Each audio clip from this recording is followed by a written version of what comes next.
Assalamualaikum warahmatullahi wabarakatuh. Halo sahabat, kali ini saya membawakan cerita yang membuat kalian menangis dan gemas mendengarnya. Sebelum mendengarnya silahkan absen dulu para sahabat dari daerah mana saja, buat yang sudah subscribe semoga rezekinya lancar ya. Hari itu hujan turun deras, menyisakan aroma tanah basah yang menguar ke seluruh penjuru rumah. Aku sedang menjemur pakaian yang tak sempat kering kemarin, ketika ibuku memanggil dengan suara yang tak biasa, pelan, tapi berat. Saat aku masuk ke ruang tamu, ada selembar kertas di atas meja kayu tua peninggalan almarhum ayah. Ibu tak langsung bicara, tatapannya kosong ke arah jendela, seolah mencari kekuatan dari hujan yang mengguyur dunia luar. Aku tahu, ada sesuatu yang besar akan berubah hari itu. Tapi aku tak siap menghadapi kenyataan seperti ini. "Alia, ini surat lamaran," ucap ibu lirih, suaranya nyaris tercekat. Aku mendekat, meraih kertas itu dengan ragu. Kertas tebal dengan ukiran emas di sudutnya. Isinya formal, diterjemahkan ke dalam bahasa Indonesia. Ternyata dari seorang pria asal Arab Saudi bernama Khalid bin Said Al-Zahrani. Ia melamarku. Aku mengernyit, bingung, merasa seperti sedang menjadi tokoh dalam novel yang tak ku mengerti jalan ceritanya. Dia teman jauh dari kenalan Pak D di Jakarta. Mereka cari istri dari keluarga sederhana tapi baik. Katanya ingin wanita yang bisa dibimbing dalam Islam, lanjut ibu, tak berani menatapku. Yang mengguncangku bukan hanya nama asing itu, tapi jumlah maharnya. Tertulis jelas, 3 kilogram emas murni, 1 rumah di Indonesia, dan biaya haji untuk ibunda mempelai wanita. Tanganku gemetar. Itu bukan angka kecil. Itu bukan mahar biasa. Itu bisa menghapus semua hutang keluarga kami, memperbaiki rumah reot ini, menyekolahkan adik-adikku hingga kuliah. Tapi itu juga harga yang harus kubayar dengan tubuh, jiwa, dan masa depanku. Aku menatap ibu, dan saat itu, aku melihat air mata jatuh diam-diam dari pipinya yang keriput.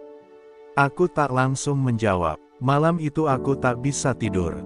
Di luar, suara hujan seperti pertanyaan-pertanyaan yang mengguyur hatiku. Apakah ini satu-satunya jalan?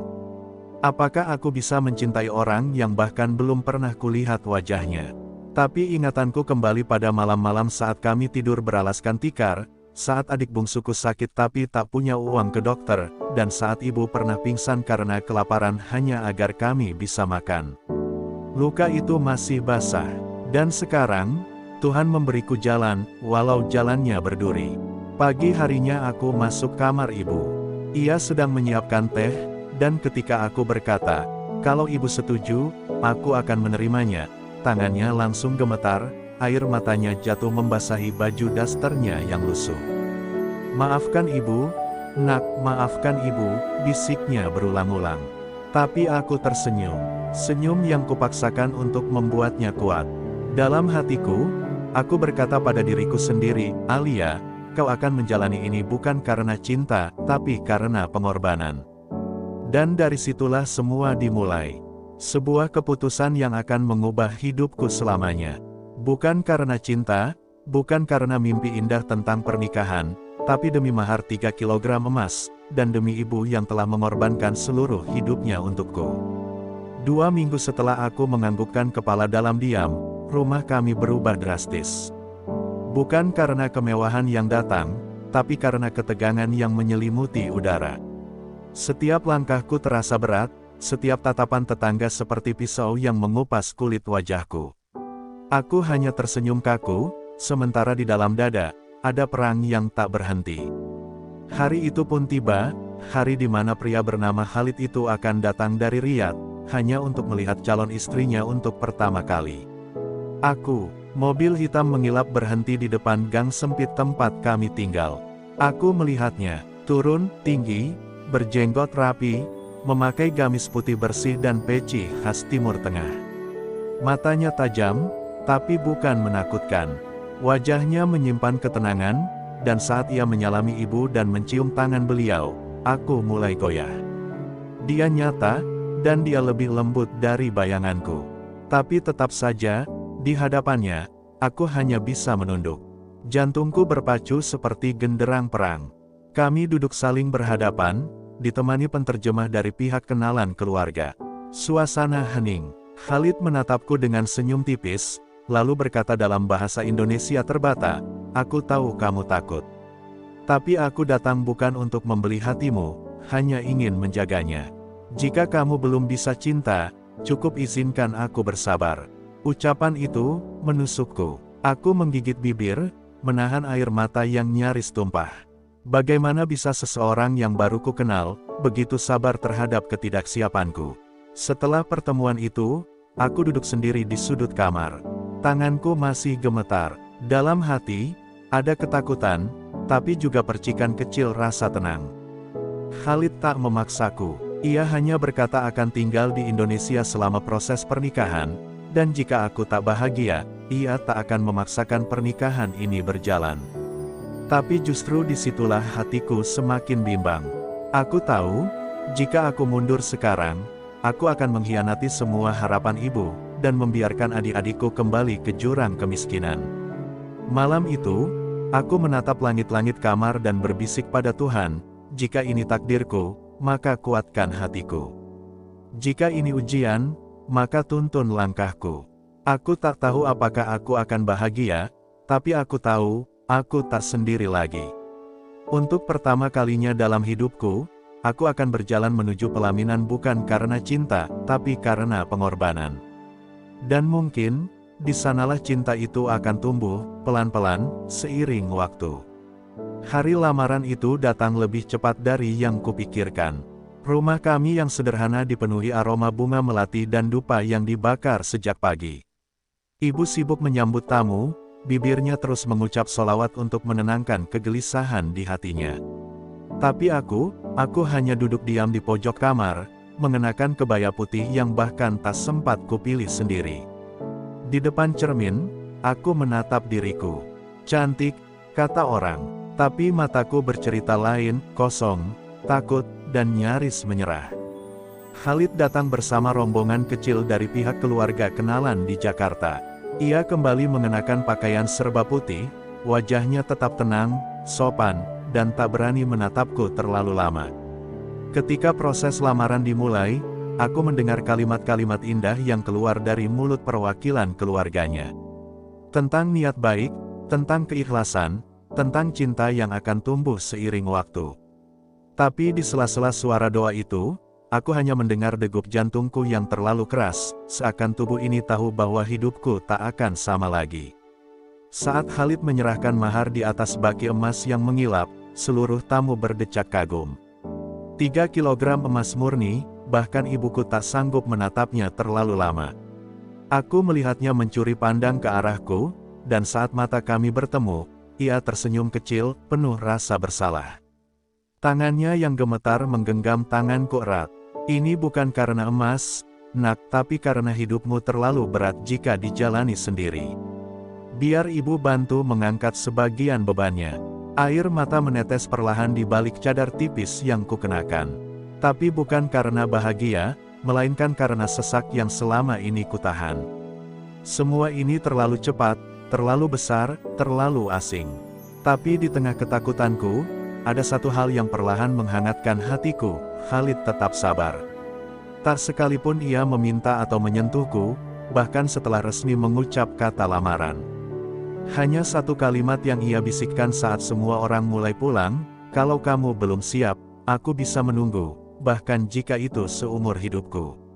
Malam itu, aku menangis.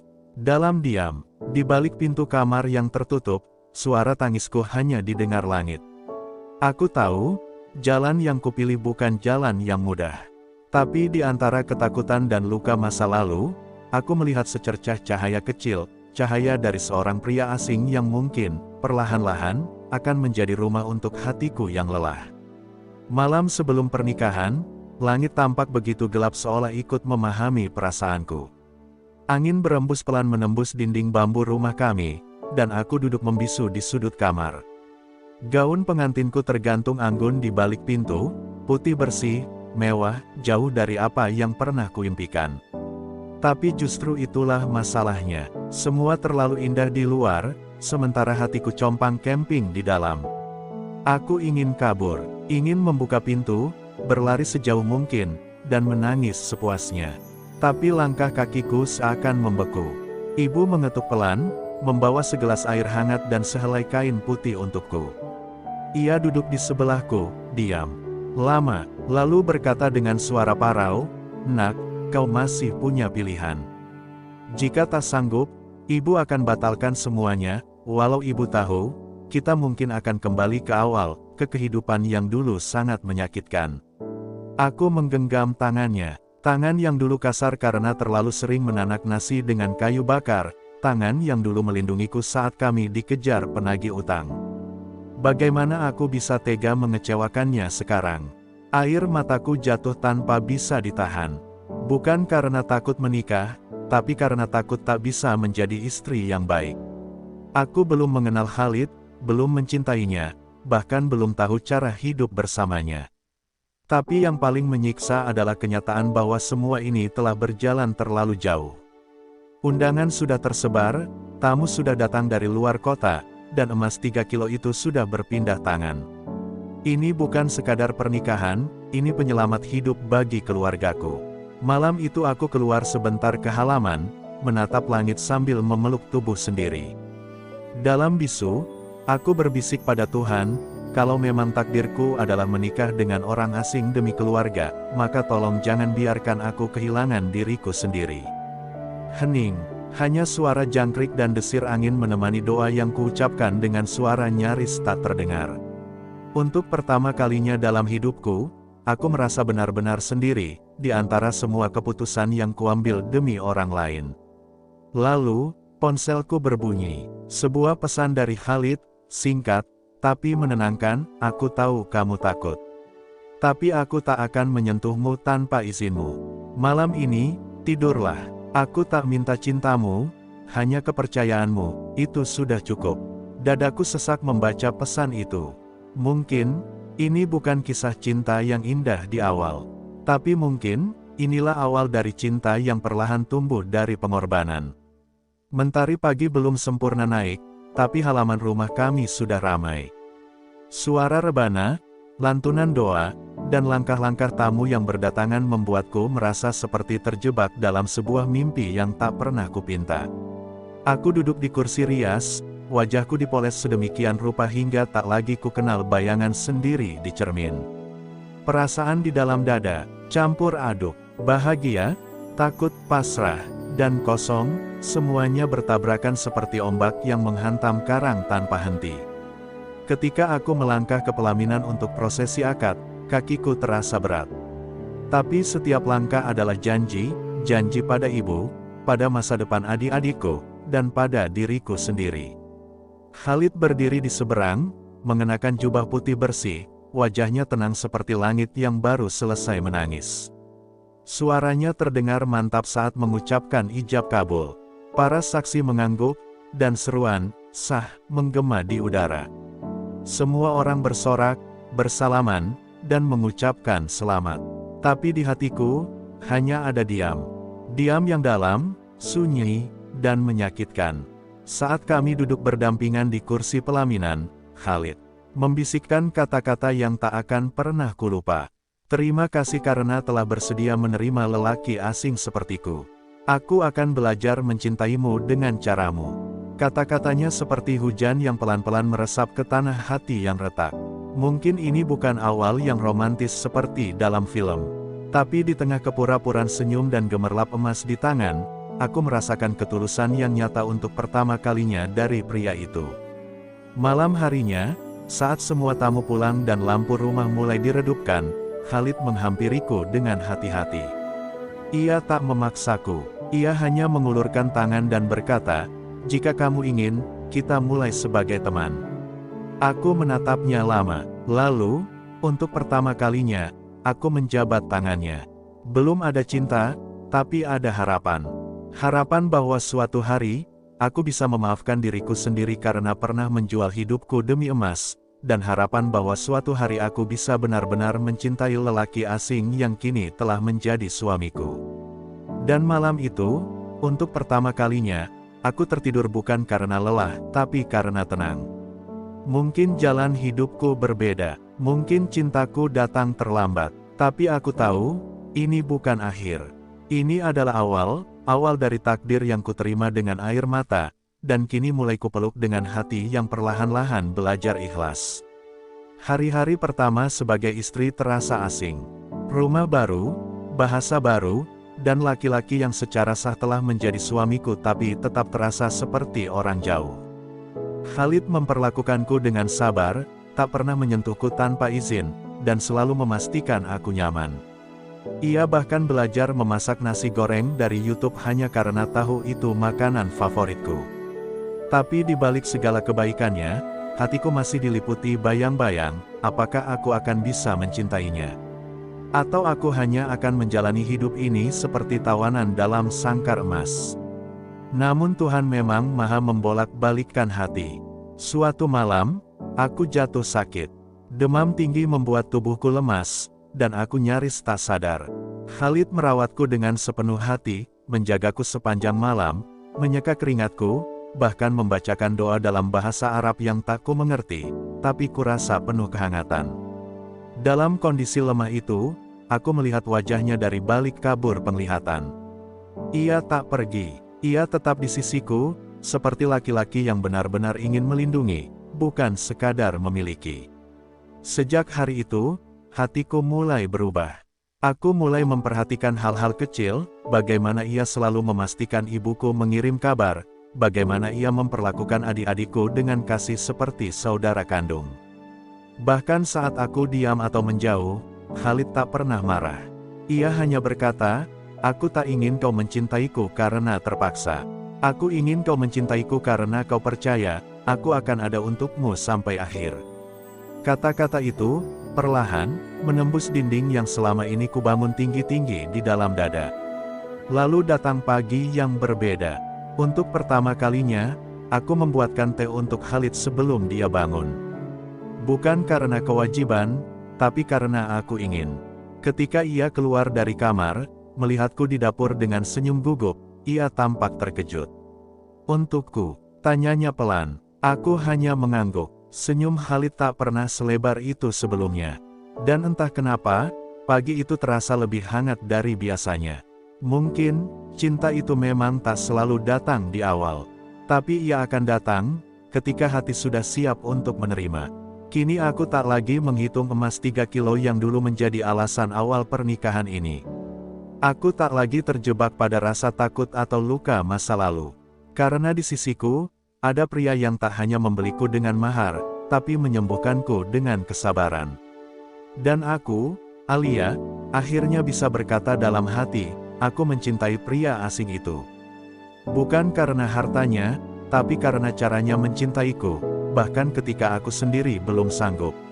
Mencintai balik, baru saja hatiku mulai percaya, badai itu datang begitu cepat. Suatu pagi, Khalid memintaku duduk di ruang tamu, wajahnya serius tapi penuh rasa bersalah. Ia menerima kabar dari keluarganya di Riyadh, ayahnya jatuh sakit parah, dan ia harus kembali ke sana dalam waktu dekat.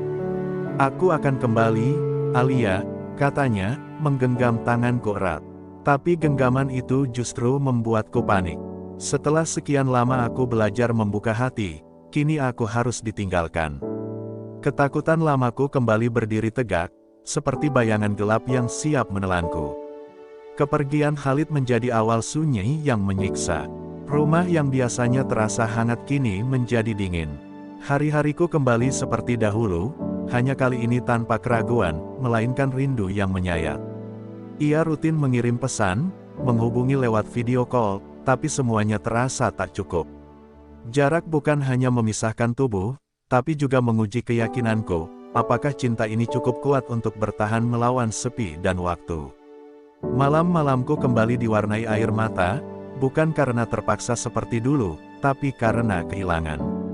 Sampai suatu hari, kabar buruk datang. Khalid mengirim pesan bahwa ia mungkin harus tinggal lebih lama karena kondisi ayahnya memburuk. Aku tak kuat. Untuk pertama kalinya, aku membalas pesannya dengan kalimat panjang berisi amarah dan kekecewaan. "Kau bilang akan kembali, tapi aku di sini menunggu dalam ketakutan lagi." Kukirim pesan itu tanpa berpikir. Tapi setelah itu, tak ada balasan. Hari berganti minggu. Aku mulai diliputi rasa bersalah. Apakah aku terlalu keras? Apakah aku membuatnya menjauh? Dalam keputusasaan, aku mendatangi ibu. Ia menatapku lelah, lalu berkata, "Alia, kamu pernah menikah karena ingin menyelamatkan keluarga. Tapi kini kamu mencintainya karena hatimu. Maka jangan biarkan emosi mengubur cinta yang sudah kau rawat dengan air mata." Kata-kata ibu menghantamku seperti petir. Aku sadar, aku tak boleh menyerah semudah itu. Aku pernah bertahan di tengah pernikahan tanpa cinta, dan sekarang aku tak boleh gagal ketika cinta itu akhirnya datang. Akhirnya, aku mengirim pesan baru. Bukan untuk marah, tapi untuk jujur. "Maafkan aku takut kehilanganmu. Tapi aku akan menunggumu, Khalid, berapa lama pun itu." Dan beberapa jam kemudian, balasan itu datang. Sederhana, tapi cukup membuatku menangis semalaman. "Aku akan pulang, Alia. Aku janji, karena kamu, rumahku yang sebenarnya. Kini aku tahu, cinta yang lahir dari pengorbanan bukan cinta yang mudah patah. Ia mungkin retak, tapi tak akan pernah benar-benar hancur." Hari itu langit cerah, tapi hatiku justru mendung. Sudah hampir 3 bulan sejak Khalid pergi. Rindu dan sepi telah menjadi teman sehari-hariku, dan kini pesan terakhirnya seakan menjadi satu-satunya harapan yang kutautkan erat-erat. Tapi ketika suara mobil berhenti di depan rumah, dan langkah-langkah berat mendekat ke pintu, jantungku berdetak tak karuan. Aku membuka pintu perlahan, dan di sana dia berdiri, Khalid, dengan wajah lelah, mata sembab, tapi senyum yang tetap hangat untukku. Aku ingin memeluknya, tapi aku hanya berdiri kaku. Khalid tak langsung bicara, hanya menatapku lama, lalu berlutut dan menggenggam tanganku. "Ayahku telah pergi, Alia," katanya dengan suara lirih. "Tapi sebelum meninggal, beliau bilang, jangan pernah meninggalkan orang yang mencintaimu setulus kamu mencintainya." Aku tak kuat lagi. Aku memeluknya erat, menangis seperti anak kecil. Saat itulah aku sadar, aku bukan lagi gadis yang takut akan masa depan. Aku adalah istri yang ingin mencintai tanpa ragu. Tapi hidup tak pernah membiarkan bahagia datang tanpa ujian. 2 minggu setelah kepulangan Khalid, ia mendapat tawaran pekerjaan tetap di negaranya. Gaji besar, kehidupan mapan, tapi artinya aku harus ikut pindah, meninggalkan ibu, adik-adikku, dan seluruh hidupku di sini. Khalid tak memaksaku, hanya berkata, "Pilihanku tetap kamu. Tapi kamu punya hak untuk menentukan rumah kita ada di mana." Pilihan itu mengguncangkan batinku lebih dari apapun sebelumnya. Malam itu aku duduk di samping ibu, memandangi wajahnya yang mulai dipenuhi keriput dan kelelahan. "Kalau kau harus pergi untuk bahagiamu, pergilah, nak," ucap ibu dengan senyum yang dipaksakan. "Ibu sudah tak kuat membayarmu dengan air mata setiap malam." Aku menangis dalam diam, karena untuk pertama kalinya, kebahagiaanku tak lagi bertumpu pada emas, mahar, atau pengorbanan, tapi pada sebuah cinta yang membuatku ingin tetap bersama, kemanapun takdir membawa. Pagi berikutnya, aku menggenggam tangan Khalid, dan berkata, "Jika rumah itu adalah kamu, maka aku akan ikut, bukan karena terpaksa, tapi karena cinta." Matanya berkaca-kaca, dan dalam pelukan hangatnya, aku tahu, janji yang dulu dibangun dari keterpaksaan kini berubah menjadi ikrar suci yang lahir dari cinta yang telah ditempa air mata, jarak, dan waktu. Cinta yang tak sama seperti dulu, tapi justru karena itu, cinta ini lebih nyata. Aku tak kuat lagi menahan air mata. Aku berjongkok di hadapannya, memeluk tubuhnya yang bergetar menahan duka. Dalam diam, kami saling memeluk, membiarkan luka-luka kami saling mengobati. Hari itu, bukan hanya Khalid yang kehilangan ayahnya, tapi aku juga merasa kehilangan bagian dari diriku yang dulu dingin dan takut mencintai. Semua runtuh di pelukannya, rasa marah, kecewa, curiga, bahkan luka lama yang kupendam sejak awal pernikahan. Semuanya luruh oleh kehadiran yang akhirnya kembali dengan cinta. Beberapa hari setelah pemakamannya, Khalid mengajakku ke sebuah taman kecil dekat masjid tempat kami biasa salat berjamaah. Di sana, ia memberiku sehelai kertas kecil yang ditulis tangan. "Ini surat yang ayahku tulis sebelum wafat," katanya pelan. Di dalamnya tertulis pesan untuk Khalid agar menjaga istrinya seperti menjaga kehormatan dirinya sendiri. Karena wanita yang dinikahi dengan mahar emas bukan untuk dibanggakan, tapi untuk dicintai sampai ajal menjemput. Aku menangis membaca itu. Bukan karena sedih, tapi karena aku merasa, akhirnya cinta ini memiliki akar yang kuat. Hari-hari setelah itu berjalan lebih lembut. Tak lagi ada sekat antara kami. Kami berbagi cerita, tertawa, memasak bersama, bahkan saling mengajari bahasa. Ia mengajarkanku Arab, aku mengajarinya Jawa. Khalid menjadi bukan hanya suami, tapi sahabat dan penenang jiwaku. Mahar 3 kilo emas yang dulu menjadi alasan pernikahan kami, kini hanya simbol.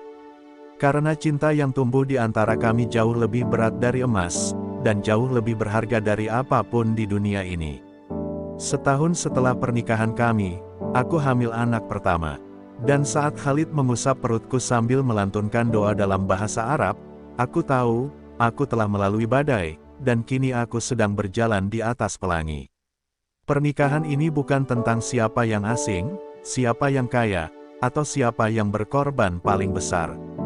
Tapi tentang bagaimana dua hati yang awalnya tak saling kenal bisa saling mencintai, karena mereka saling percaya dan memilih untuk tidak menyerah. Tanda hubung, tanda hubung, tanda hubung. Terima kasih untuk semua penonton YouTube yang telah mengikuti kisah ini sampai akhir. Semoga cerita ini memberi pelajaran bahwa cinta sejati tak selalu dimulai dari tawa dan bunga, tapi kadang lahir dari luka, pengorbanan, dan kesabaran. Semoga yang belum bertemu jodohnya segera dipertemukan dengan yang terbaik menurut Allah. Semoga yang sedang dalam ujian pernikahan diberi kekuatan untuk bertahan. Dan semoga cinta yang kalian perjuangkan, kelak berbuah surga di dunia dan akhirat. Amin ya rabbal alamin. Jangan lupa like, komen, dan subscribe channel ini agar kami bisa terus menghadirkan kisah-kisah inspiratif lainnya. Terima kasih telah menjadi bagian dari perjalanan kisah ini.